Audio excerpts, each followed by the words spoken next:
The storm began before the news said it would.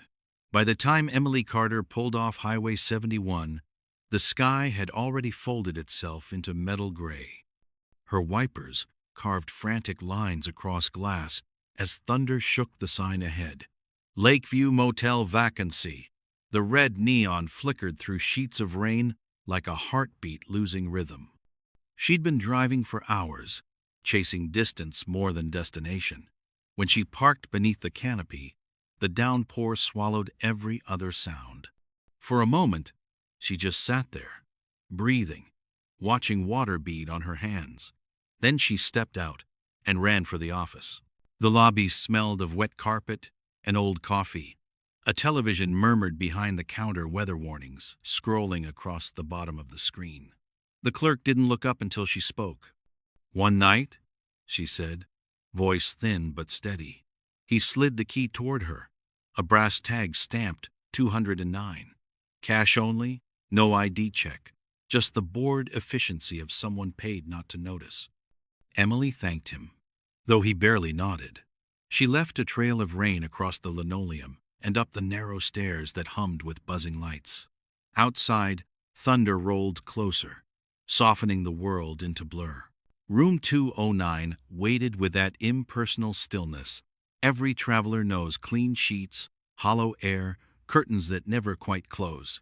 Emily closed the door behind her and pressed her back to it, exhaling as if the act might hold the walls in place. She peeled off her damp jacket, draped it over a chair, and watched a single droplet fall from the hem to the carpet. The sound seemed too loud. She turned on the lamp. Yellow light filled half the room, leaving the other half in gray. She liked it that way, half seen, half guessed. Safety lives somewhere in between. Her phone buzzed twice before she looked. Unknown number. She let it ring out. When it stopped, the silence felt heavier than the storm. Outside, a car passed, its headlights slicing through the blinds in pale stripes. She caught her reflection in the window, tired, younger than her exhaustion deserved. Hair stuck to her face. She almost laughed. 2 weeks ago, her name had still been on office doors and spreadsheets. Now it was just a sound she didn't want anyone saying. She poured water from the sink into a glass and drank like someone testing if the world was still real. The motel TV worked if you hit it twice. Static gave way to a sitcom rerun no one remembered asking for.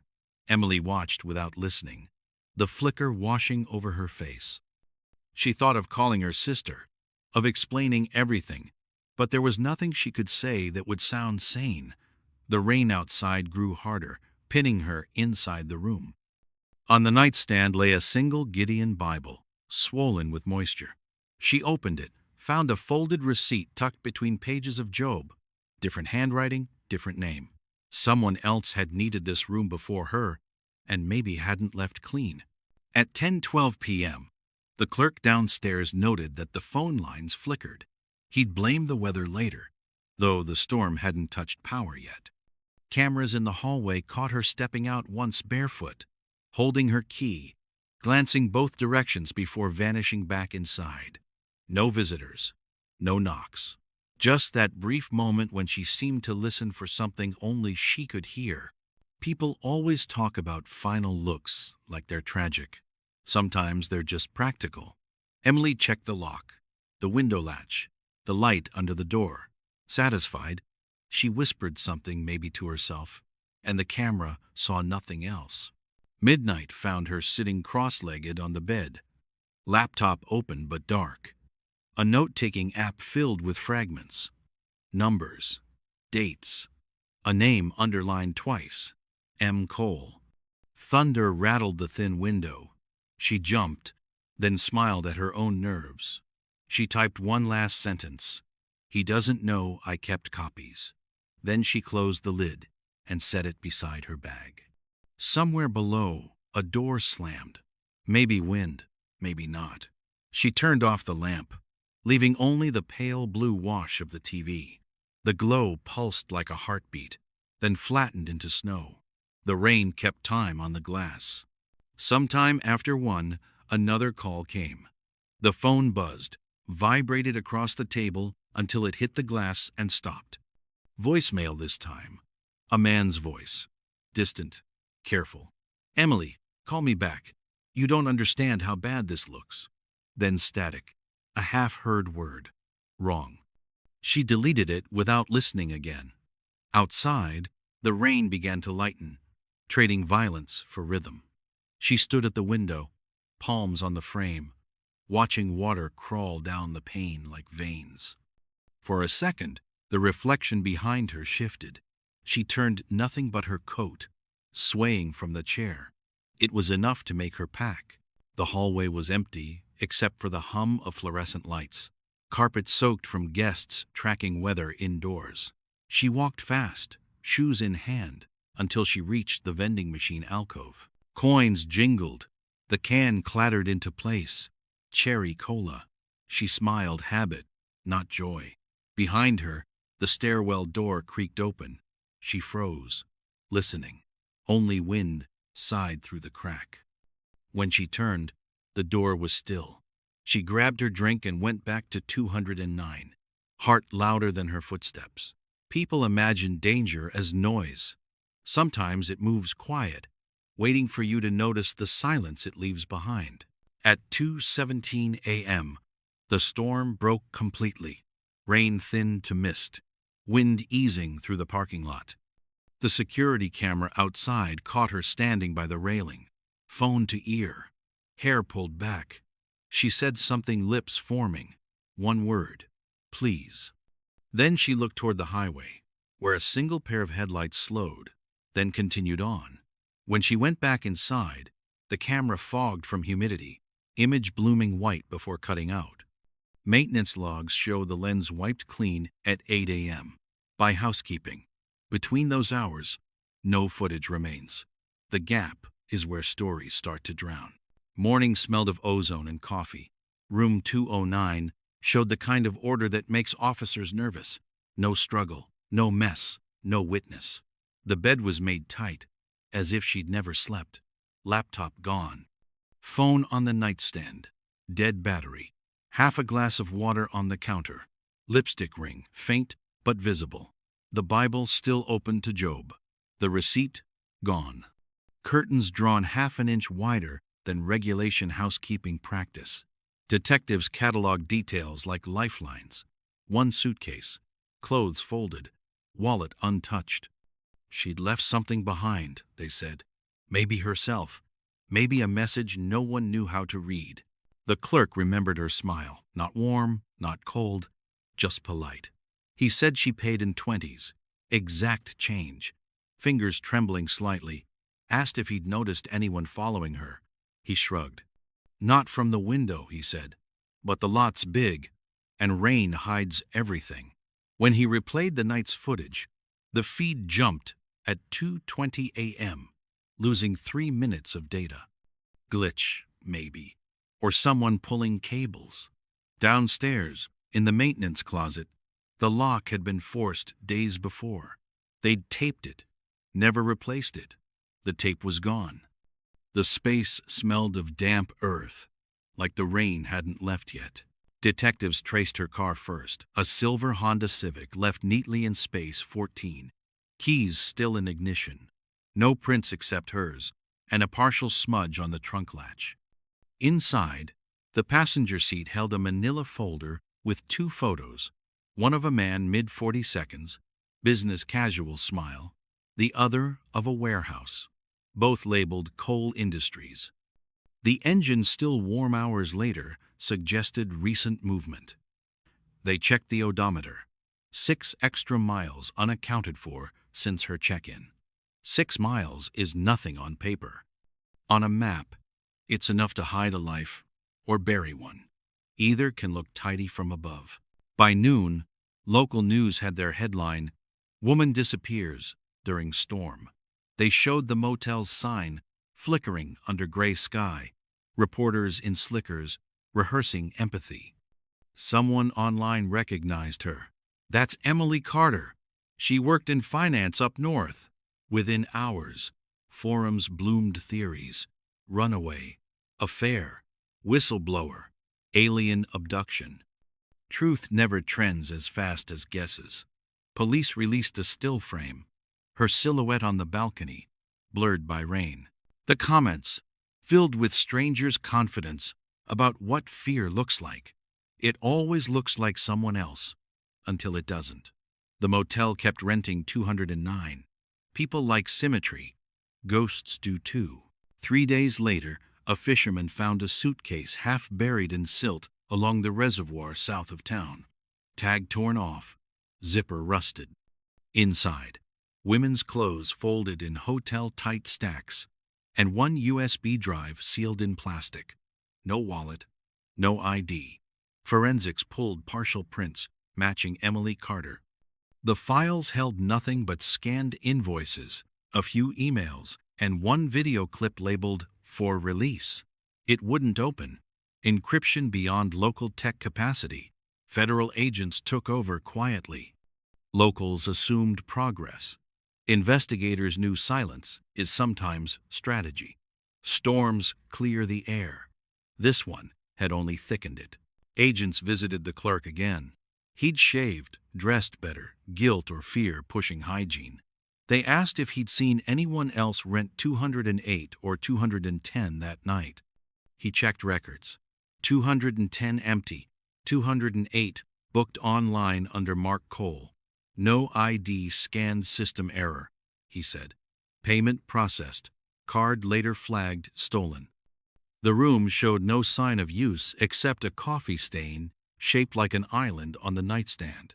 Sheets untouched. Camera outside 208 disconnected at 11:43 p.m., right after Emily's first phone call.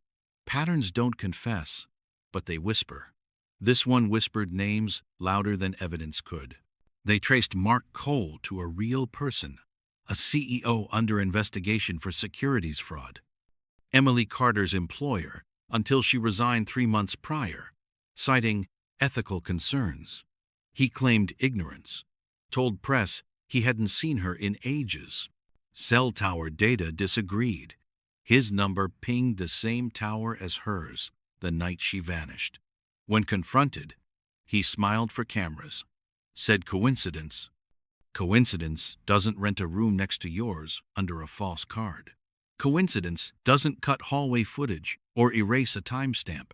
Coincidence is just guilt wearing sunglasses. Still, warrants take time, and time erases everything wet.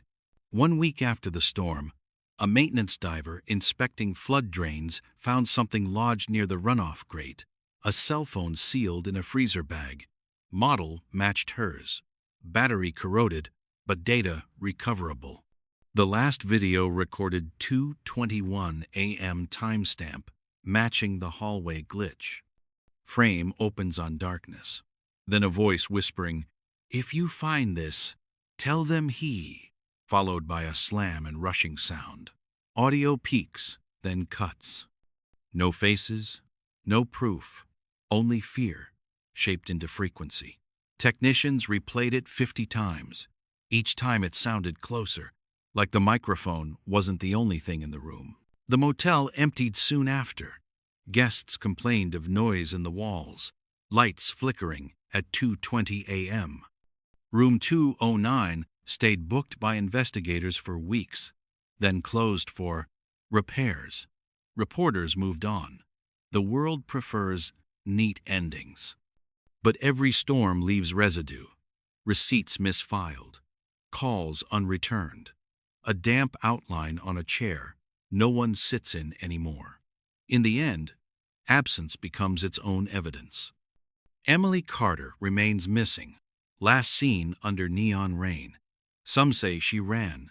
Some say she was silenced. The truth waits in the dark between those ideas. Heartbeat steady, unseen but still there.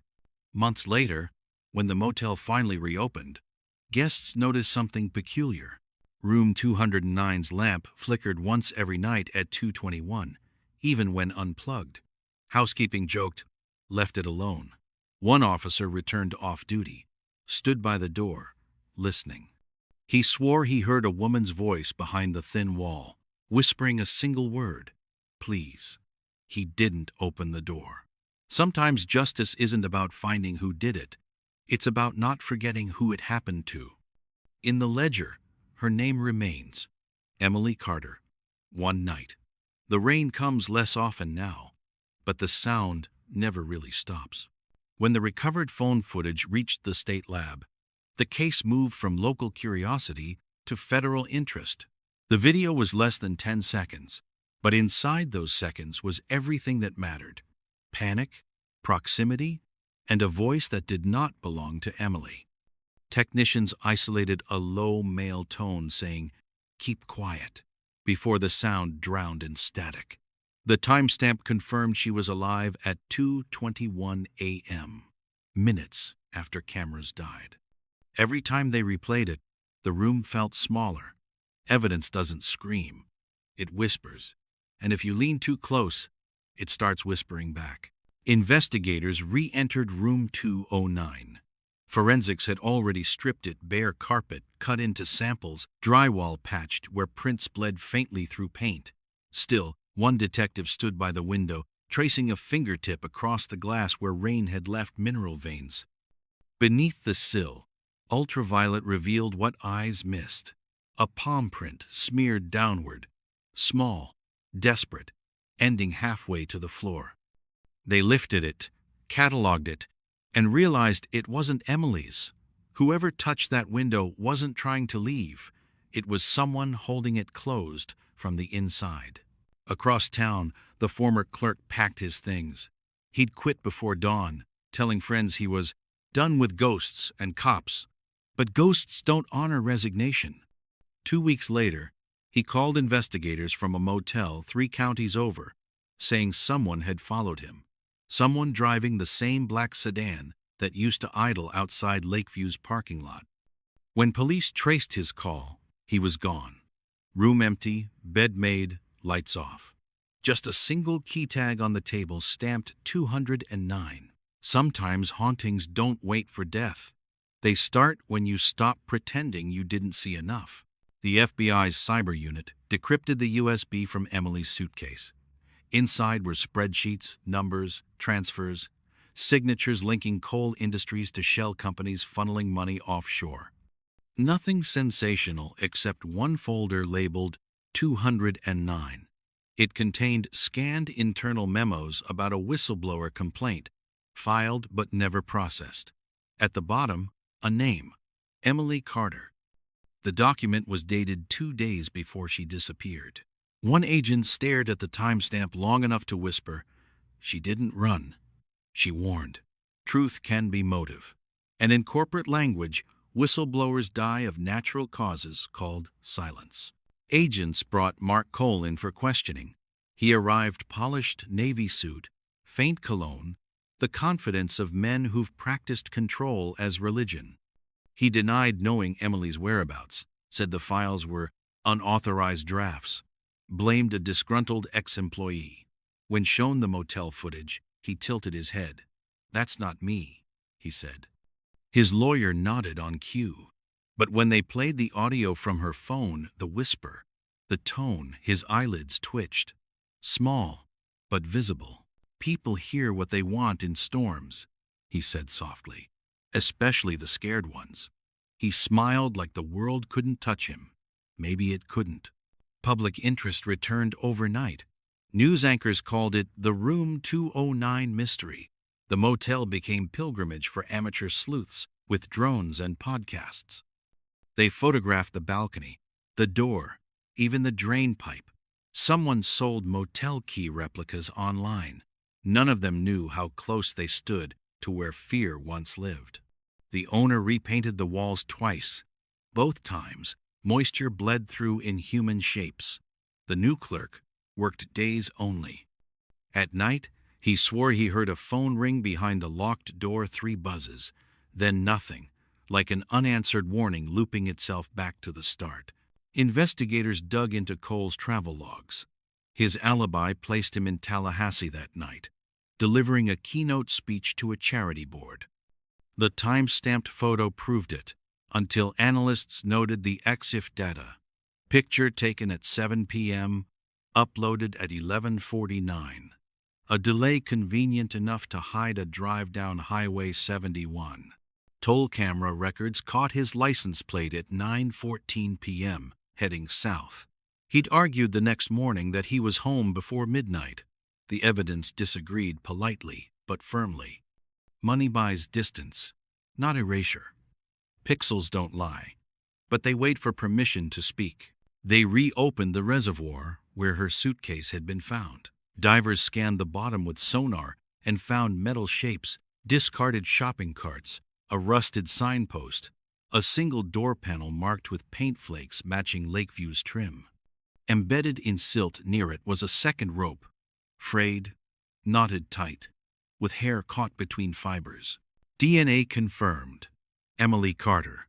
Not all disappearances end cleanly. Some dissolve molecule by molecule until only facts remain, skeletal and cold. The lead diver surfaced, muttering, "It's like she tried to hold on." When asked to what, he pointed down, to something that didn't hold her back. The DA moved slow, as DAs do when targets have yachts and lawyers. They wanted a confession, or at least a headline. But Mark Cole wasn't built to confess. He was built to sign, deny, and delegate. They needed leverage, so they looked lower. An operations manager, fired 2 months after Emily quit.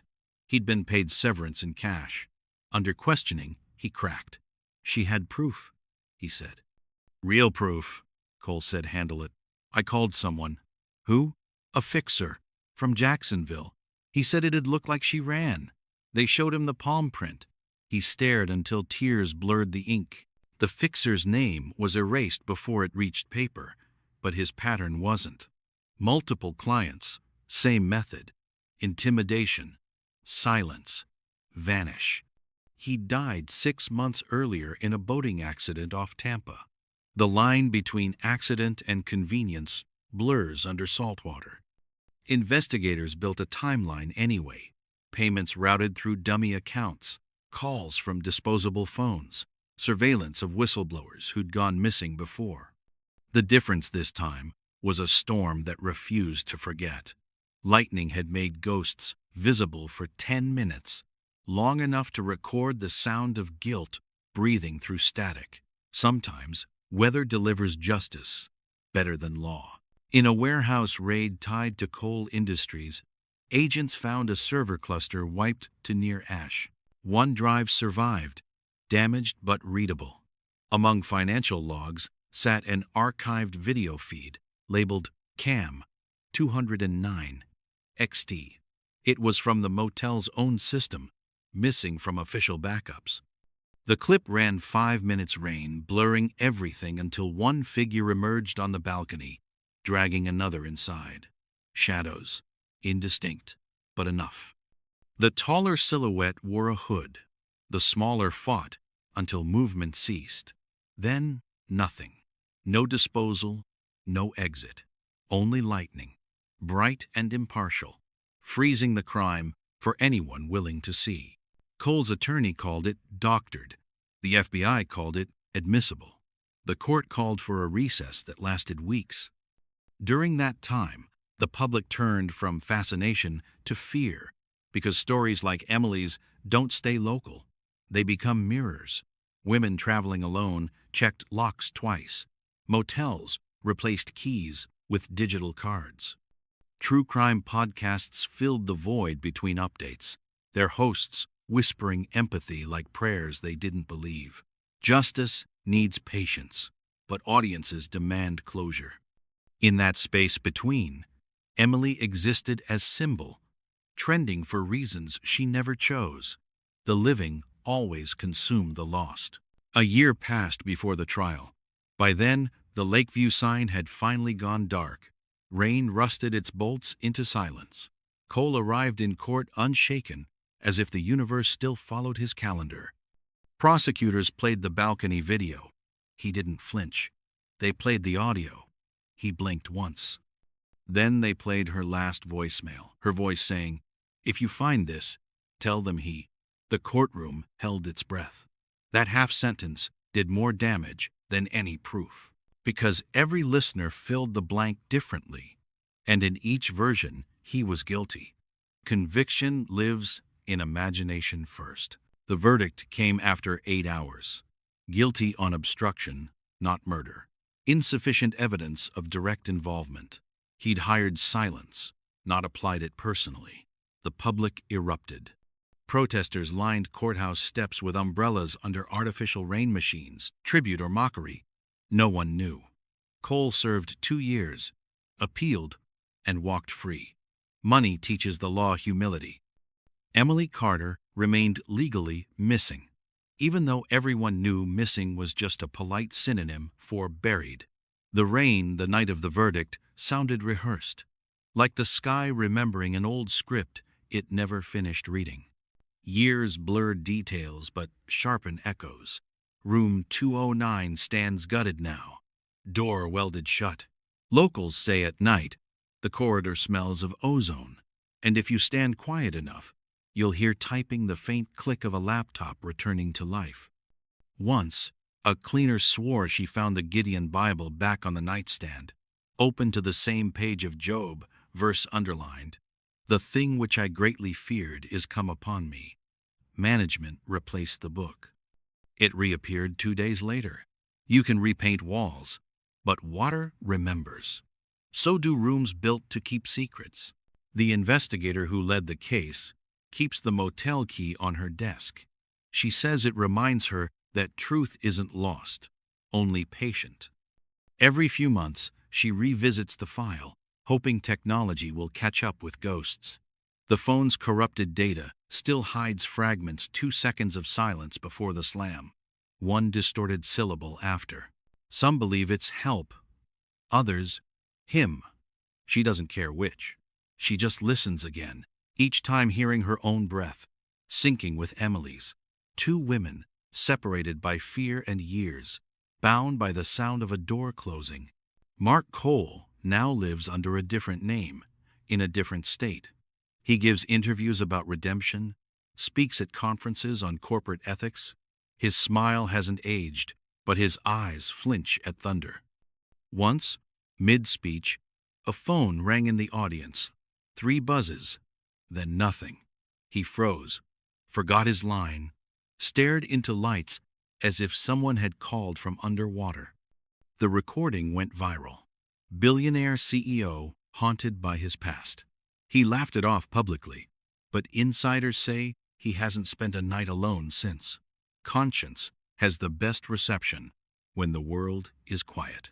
As for Emily Carter, her family keeps a candle by the window each time storms roll through. They never found her body, but divers still talk about that palm print, the one turned inward, as if closing something. Some nights, locals claim they see a figure by the reservoir edge, hair wet, white shirt clinging, eyes fixed on the water. No one approaches, not out of fear, but respect. Because stories like hers don't end. They echo through every traveler, checking in alone. Every neon sign humming promises it can't keep. The Lakeview Motel was demolished last spring. On the day the first wall fell, clouds gathered without warning. Workers paused as rain began, not heavy, just persistent, like memory refusing erasure. A foreman swore he saw the number 209 etched faintly on the remaining doorframe, even though that wing had no second floor left.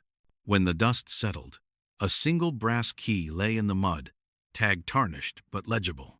They turned it over to police.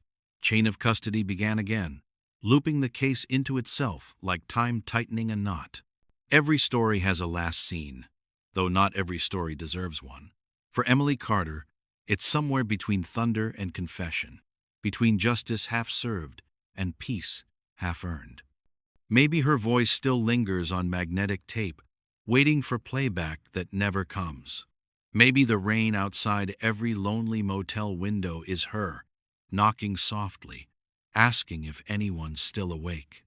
Either way, her name remains written in the motel ledger of history. One night, room 209. And in that unending storm of silence, the evidence keeps whispering she never really left.